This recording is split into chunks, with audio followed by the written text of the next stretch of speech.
Muito bom dia, muito boa tarde, muito boa noite. Voltamos aqui com mais um vídeo no canal sob a luz do Evangelho.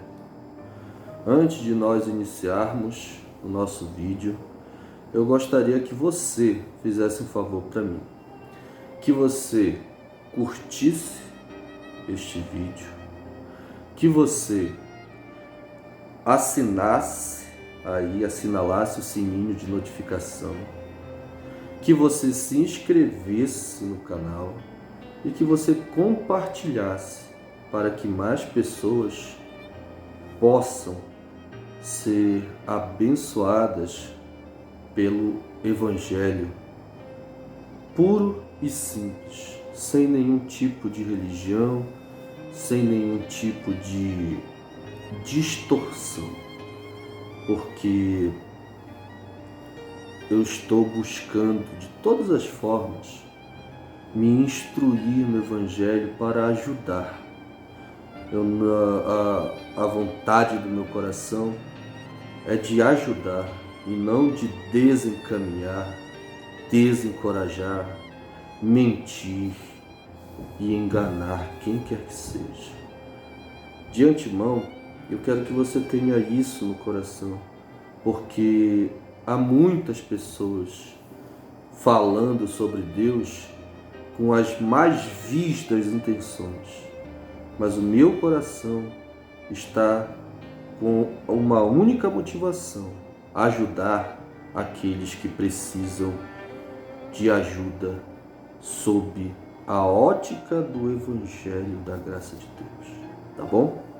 Hoje eu quero conversar com vocês sobre o famoso e polêmico, entre aspas, versículos, né?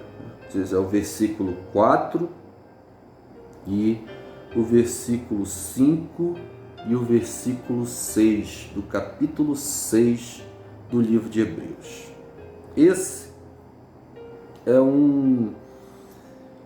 Esse capítulo e em especial esses versículos já me deixaram muito mal, já me fizeram pensar muitas besteiras, já me fizeram bastante mal, porque quando esses versículos lidos, somente eles, sem levar em consideração a carta aos Hebreus todinha, sem levar em consideração o que Paulo diz acerca dos que caíram da graça, e sem levar em consideração principalmente as palavras de Jesus, esses versículos se tornam Satanás na vida de qualquer um que passe por aquilo que eles dizem.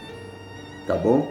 Mas hoje nós vamos desmistificar estes versículos.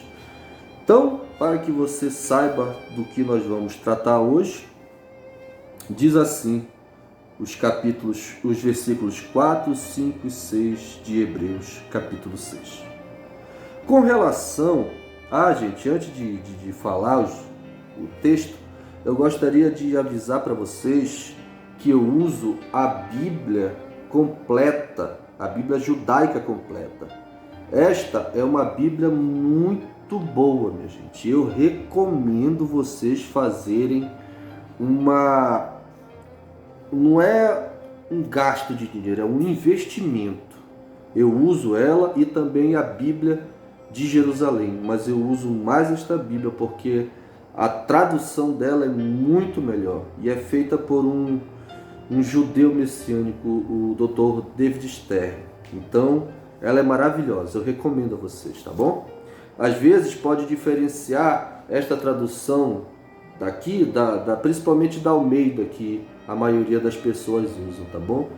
Mas já ficam cientes que é esta Bíblia que eu uso, tá bom? Diz assim: com relação às pessoas que foram uma vez iluminadas, provaram o dom celestial, tornaram-se participantes do Ruach HaKodesh ou do Espírito Santo e experimentaram a bondade da palavra de Deus e os poderes do Olam Rabá ou do mundo vindouro e caíram, é impossível renová-las para que abandonem o pecado, enquanto para si mesmas continuam a executar o Filho de Deus na estaca ou na cruz,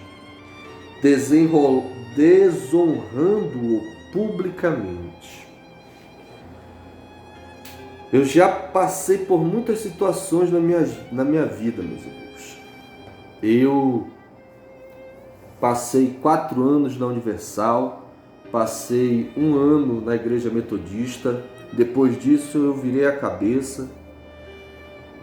Vamos dizer assim, que eu fui para o mundo, como dizem os evangélicos, virei a cabeça mesmo. Cheguei num estágio da minha vida que ou eu dava razão a Deus e direitava-me, consertava-me com Ele, ou então só Deus sabe o que ia acontecer comigo. E esses versículos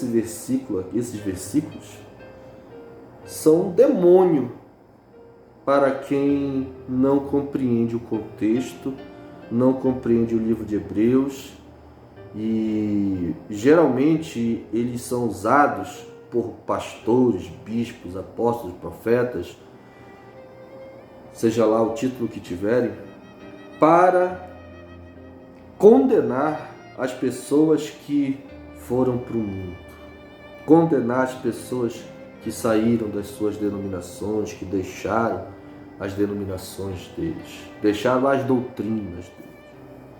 Mas eu quero que você entenda o seguinte, que essa carta aos Hebreus, antes de você ler esses versículos soltos, você tem que compreender o contexto da carta aos Hebreus. Essa carta, que muitos dizem foi escrita pelo apóstolo Paulo, outros dizem que foram outros judeus, mas que tinham algumas mentalidades paulinas, não se sabe ao certo quem a escreveu. O certo é que essa carta ela foi endereçada a um grupo de judeus helenizados ou que participavam da cultura grega predominante no Império Romano, com a língua também grega, ou seja, esses judeus fora de Jerusalém, eram judeus da diáspora, ou a cristãos que estavam fascinados pela cultura judaica, com seus ritos, com seus cultos, com a forma de pensar no perdão da culpa ou na justificação diante de Deus.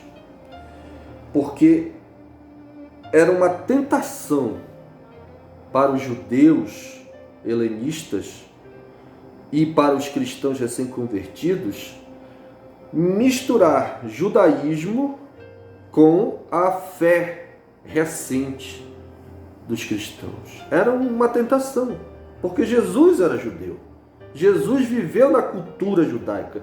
Jesus viveu como um judeu em Israel.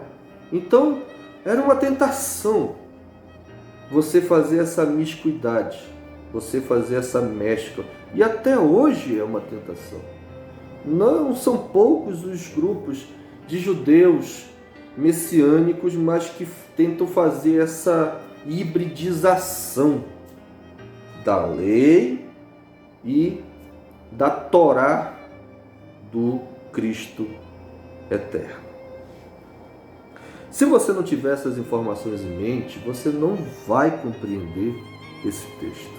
Não vai.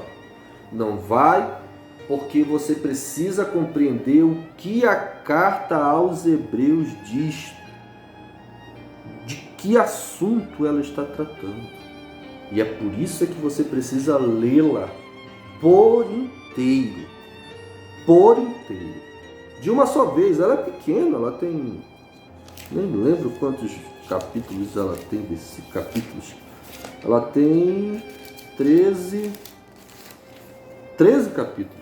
É pequena. Você lê de uma vez só isso aqui rapidinho, para você ter uma noção do que essa carta quer dizer. Tá bom? Então, vamos esmiuçar esta porção.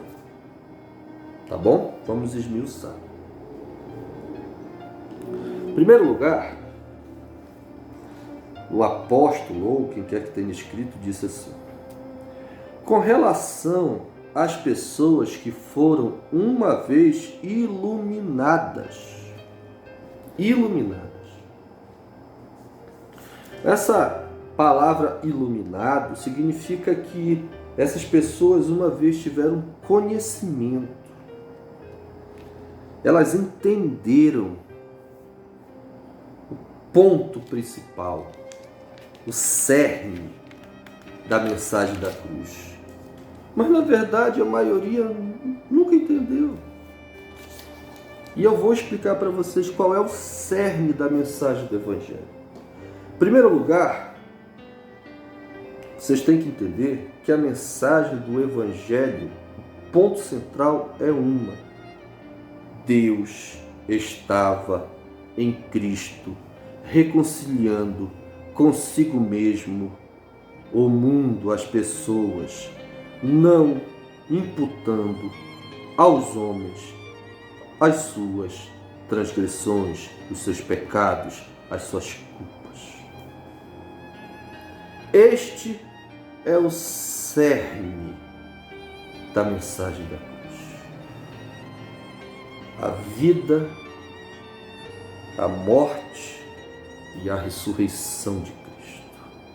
A vida de Cristo, porque Cristo passou a ser o homem perfeito e que agrada a Deus perante a Ele. Nós, como disse o apóstolo Paulo, precisamos ser imitadores de Cristo, porque Cristo é aquele que agrada a Deus. Olha o que diz João capítulo 8, no verso de número 29. Além disso, quem me enviou está comigo. Ele não me deixou sozinho, porque faço sempre o que lhe agrada. Jesus diz sobre si: eu sempre faço aquilo que lhe agrada. Agora, a resposta de Deus está em Lucas capítulo 3 e verso de número 22, que diz que o Espírito Santo desceu sobre ele em forma física e uma voz veio do céu dizendo: você é meu filho, a quem amo. Eu me agrado de você. Tanto Jesus dava testemunho de si mesmo, como Deus dava testemunho de que ele era o homem que agradava a Deus.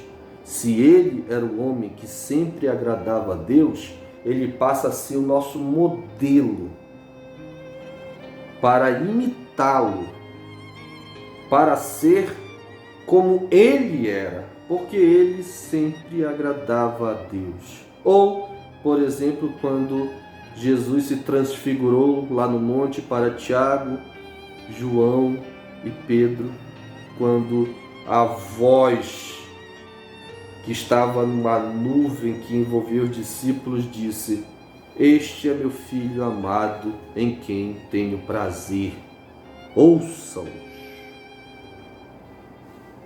Então, a vida de Jesus passou a ser um modelo para nós.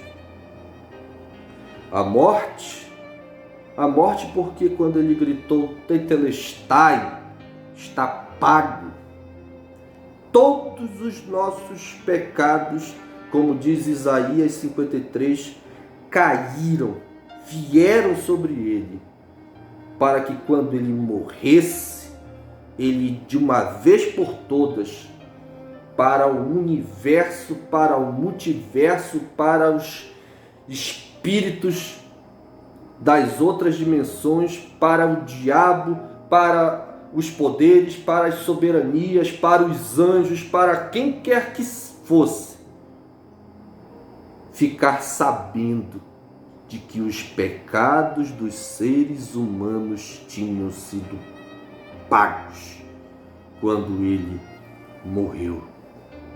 E a ressurreição, pois quando ele ressuscita,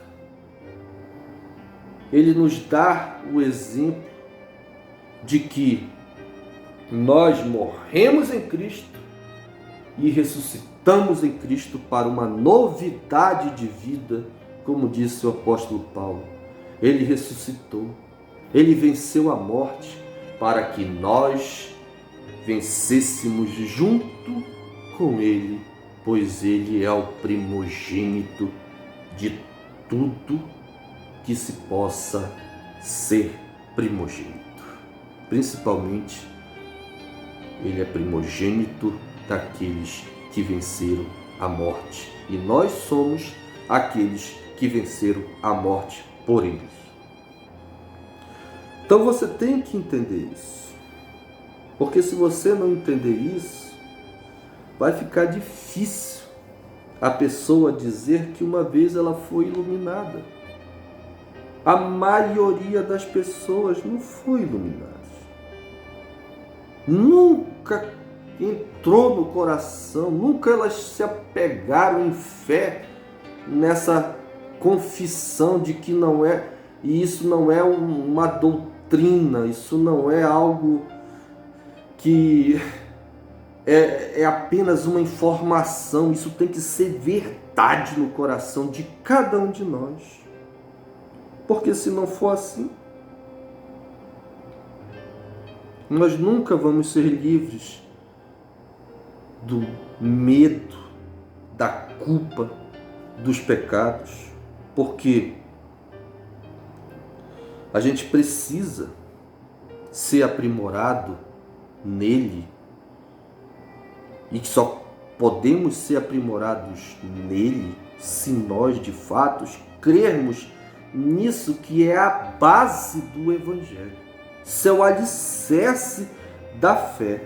Sem isso, fica complicado as pessoas dizerem que uma vez eles foram iluminados, como diz aqui Hebreus. Então, há muitas pessoas que jamais foram iluminadas com isso.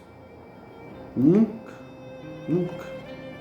Tem muitas pessoas que nunca sequer compreenderam, nunca sequer se apossaram pela fé dessa verdade absoluta.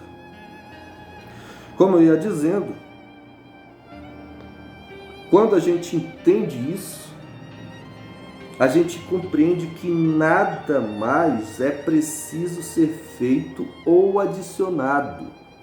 Basta a nós, para com Deus, nos apropriarmos pela fé de tudo que Jesus fez por nós. E essa fé tem seu caminho, ela desemboca, ela flui em nós somente pelo amor. Como disse o nosso irmão Paulo no livro de Gálatas, no capítulo 5 e no verso de número 6.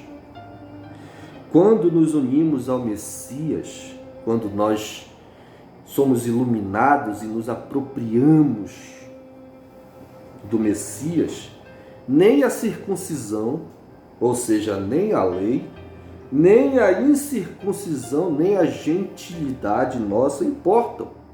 O que realmente tem proveito é a fidelidade ou a fé decorrente, a fidelidade decorrente da confiança ou da fé que se expressa pelo amor. A fé não deve ser colocada como a fé na fé, a fé pela fé. Não, a fé, ela tem que ser exercida pelo único caminho que ela deve ser exercida, que é o caminho do amor. Então, as pessoas que foram iluminadas são esse tipo de gente que se apropriou, que se tornou realmente um ser com a fé no Cristo eterno. Provaram, experimentaram, sentiram o gosto do que é ser um ente da salvação. O dom celestial, creram e manifestaram os frutos do Espírito, como diz lá em 1 Coríntios capítulo 12 e capítulo 13. Gálatas 5, 22 diz quais são esses frutos. É amor, é paz, é fidelidade, é paciência, é domínio próprio, é bondade, é humildade. São esses frutos que eles produziram e que produzem todos aqueles que foram iluminados e se apossaram pela fé dessa certeza absoluta. A gente vai dando esses frutos. E esses que foram iluminados e provaram o dom celestial, eles produziram esses frutos. Tornaram-se participantes do Espírito Santo.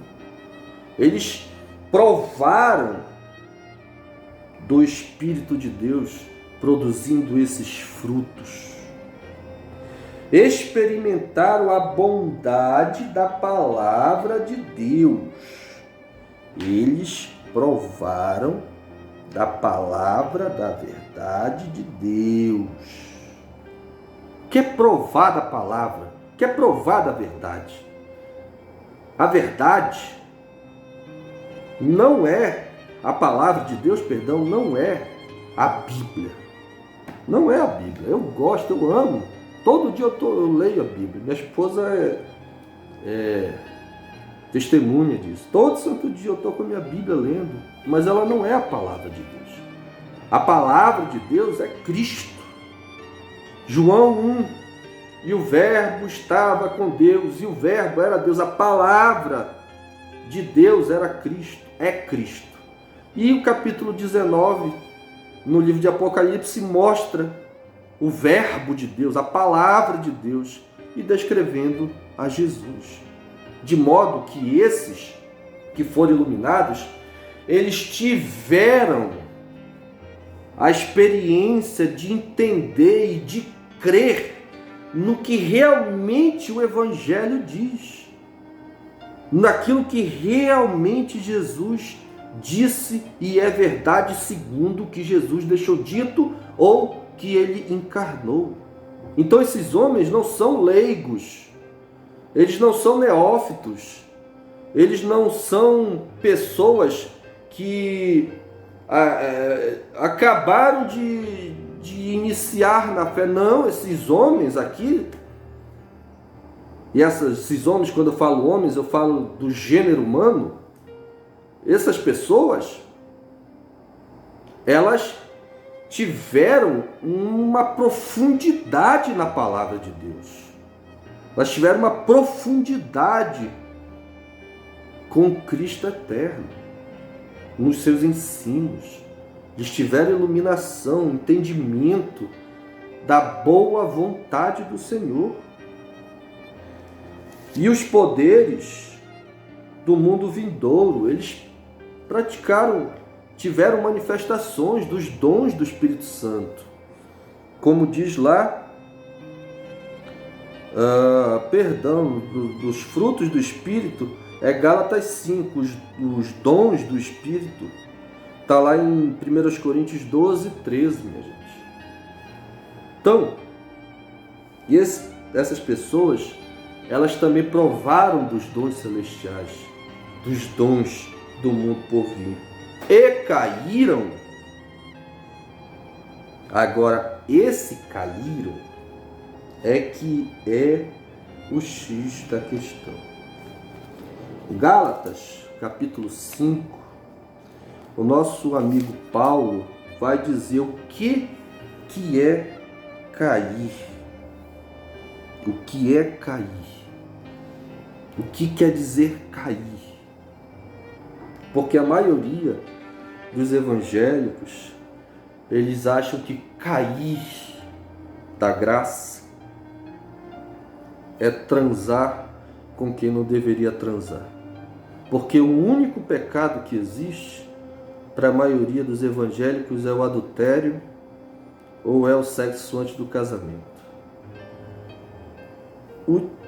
Para 90%, 95% ou mais dos evangélicos só existe esse pecado.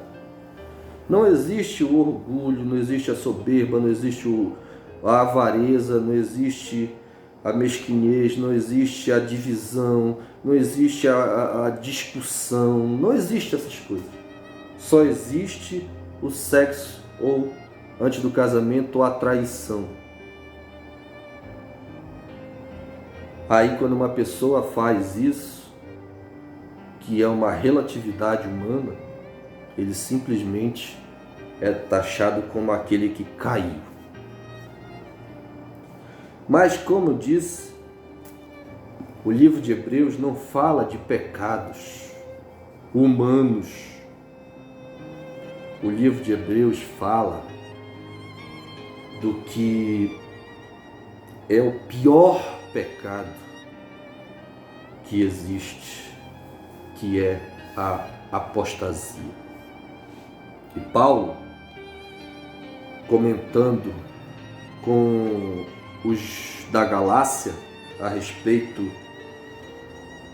da liberdade que eles estavam perdendo por voltarem a praticar legalisticamente as obras da lei, ele diz aos da Galácia no capítulo 5, de verso de número 1 até o número 5, que diz assim: o Messias nos soltou para a liberdade. Portanto, permaneçam firmes e não se deixem atar novamente a um jugo de escravidão. Ouçam bem minhas palavras. Eu, Saulo ou Paulo, lhes digo que, se vocês se circuncidarem, o Messias não lhes servirá para nada. Aviso-os outra vez: todo homem que permitir a circuncisão é obrigado a cumprir toda a Torá, toda a lei.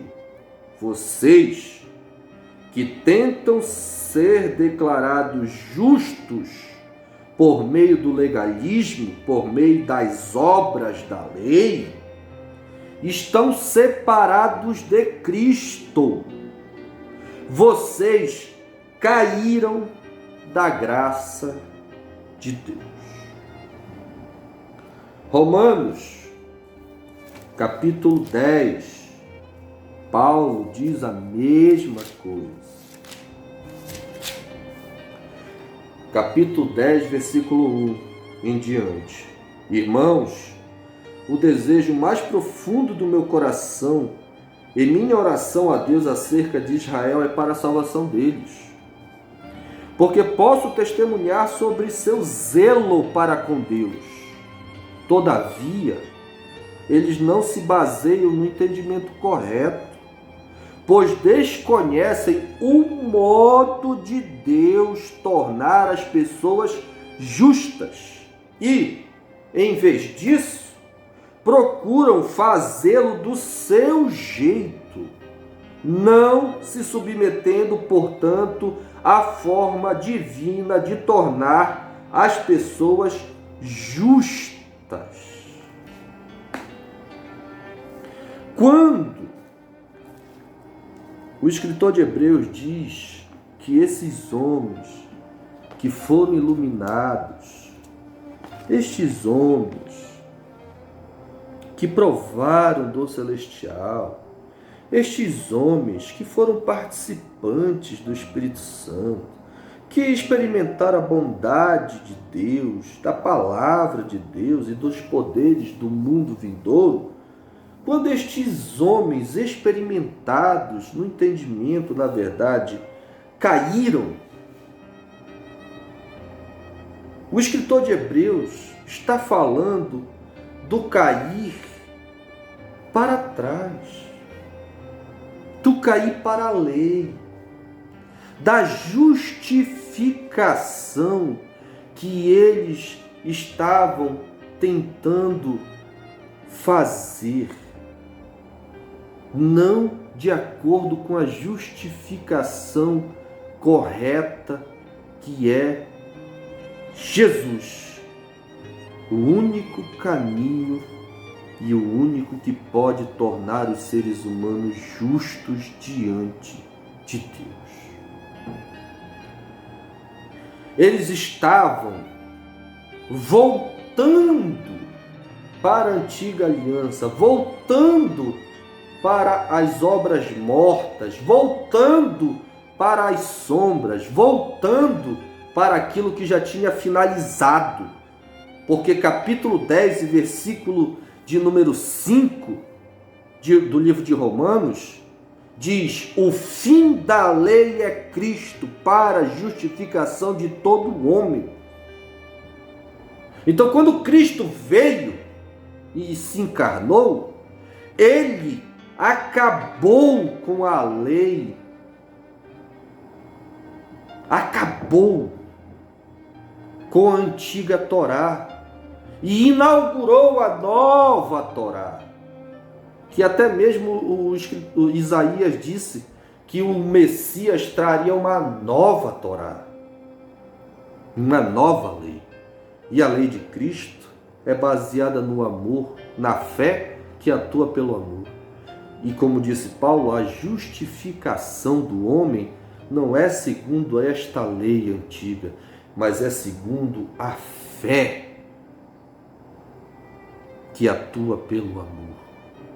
Então, quando esses homens, quando o escritor de Hebreus diz que eles caíram porque eles estavam trazendo ou uma nova justificação que eles inventaram da cabeça dele, ou eles estavam ensinando as pessoas a voltarem para os antigos rituais, para as mortes dos bezerros, dos cabritos, das pombinhas, das rolinhas, dos bodes e dos touros. E quantas pessoas hoje nas igrejas ensinam que uma vez que a pessoa saiu da igreja, ela não tem mais jeito. Meu Deus. Eu assisti um vídeo que a pessoa disse que ela havia adulterado e o pastor da igreja disse que para ele não tinha mais jeito, que Deus não o perdoava e que ele não tinha mais para onde ir porque estava perdido. E é isso que a maioria das pessoas ensinam nas igrejas. A maioria desses que se desviam da igreja são pessoas que nunca entenderam o Evangelho, que nunca compreenderam, que a maioria das pessoas nunca se converteram. A maioria delas mal e porcamente aceitaram uma doutrina, um corpo de doutrina que o pastor da igreja chama de verdade, e que 99,9% dos casos é só uma teologiazinha sistemática aqui, de versículos soltos, para afirmar a fé deles, a moral do grupo. Moral, palavra moral, vem de maioria. É o que a maioria diz que é verdade e se torna verdade para aquele grupo e ponto final. E Jesus não veio nos ensinar uma moralidade. estereotipada, exterior. O que Jesus veio implantar em nós foi a ética do reino para a transformação do caráter do ser humano. É o caráter, é o nosso caráter que muda.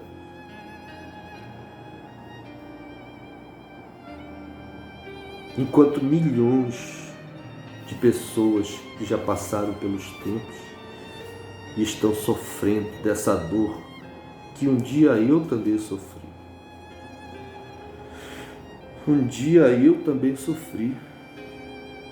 Mas eu criei, quando eu estava na desgraça, a ponto de sabe-se lá o que ia acontecer comigo,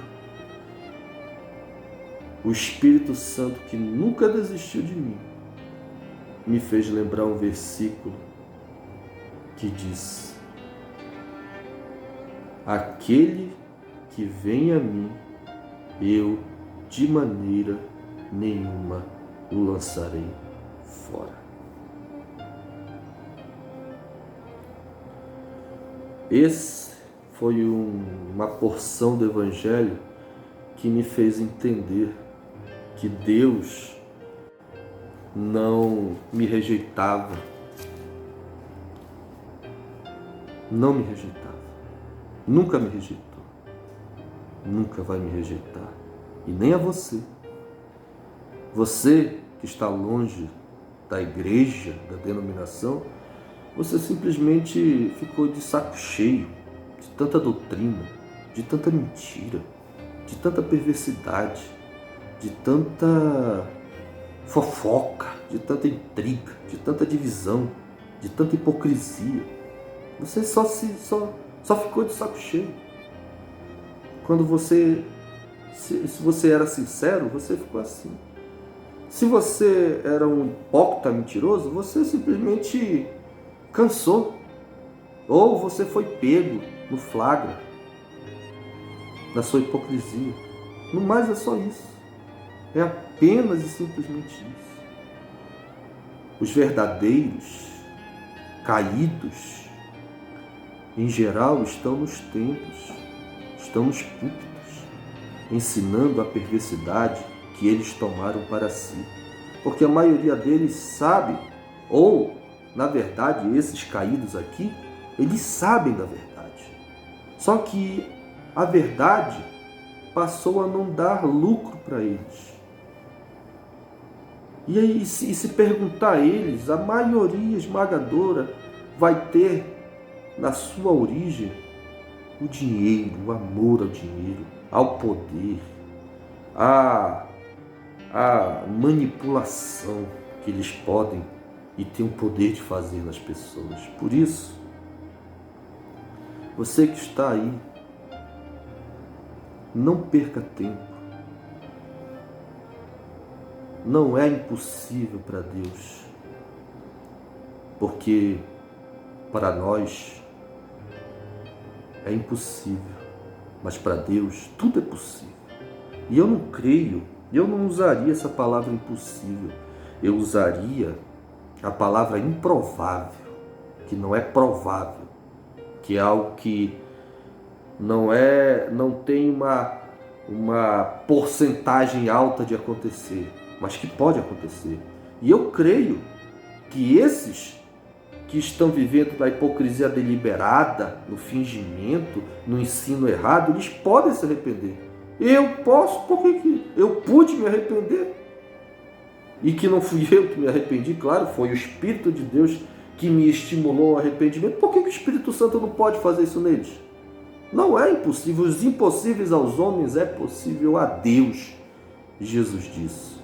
De modo que até para esta impossibilidade de renová-los, como diz aqui o versículo 6, eu não creio.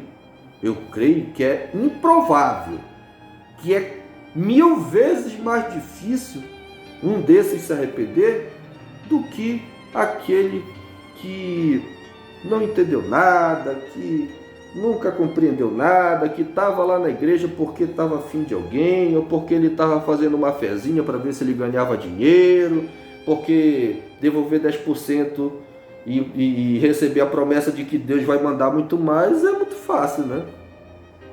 Então, aí, as pessoas vão para os templos com inúmeros motivos, inúmeras motivações. Mas esses aqui que caíram, eles sabem da verdade, só que preferiram o caminho da mentira. É impossível renová-los para que abandonem o pecado, enquanto para si mesmos continuam a crucificar o Filho de Deus na cruz, a si mesmo, para si próprios. Eles matam Jesus, a palavra, a verdade da salvação deles, e dão para os outros comerem das suas próprias perversidades, desonrando-o publicamente. Porque, claro, a pessoa que sabe da verdade e usa da hipocrisia, ela vai se pervertendo, se enchendo de culpa e mais culpa, e a pessoa culpada chega uma hora que diz: eu sou culpado, então eu sou culpado em meio, e piora, se torna pior. Como diz Pedro, a porca lavada voltou para a lama, e o cachorro comeu do próprio vômito. Se torna pior, como o próprio Jesus disse. Quando o espírito sai, ele anda por lugares desertos, mas quando ele volta, ele traz consigo 7 espíritos piores do que ele, e o último estado é pior do que o primeiro. Então é isso que acontece. Esses caídos, eles são perversos, mas perversos conscientes, e sabem que o juízo que espera a eles é pesado. Mas assim mesmo eu oro para que esse tipo de gente também um dia se arrependa. E você, que nunca passou por isso, nunca entendeu nada de coisa nenhuma, o Senhor te chama, o Senhor te quer, o Senhor jamais vai rejeitar aqueles que vão até Ele com o coração quebrantado, com o coração dilacerado, com o coração contrito. Fiquem todos com o Senhor Jesus, pensem nisso, e até o próximo vídeo, se assim o Senhor nos permitir.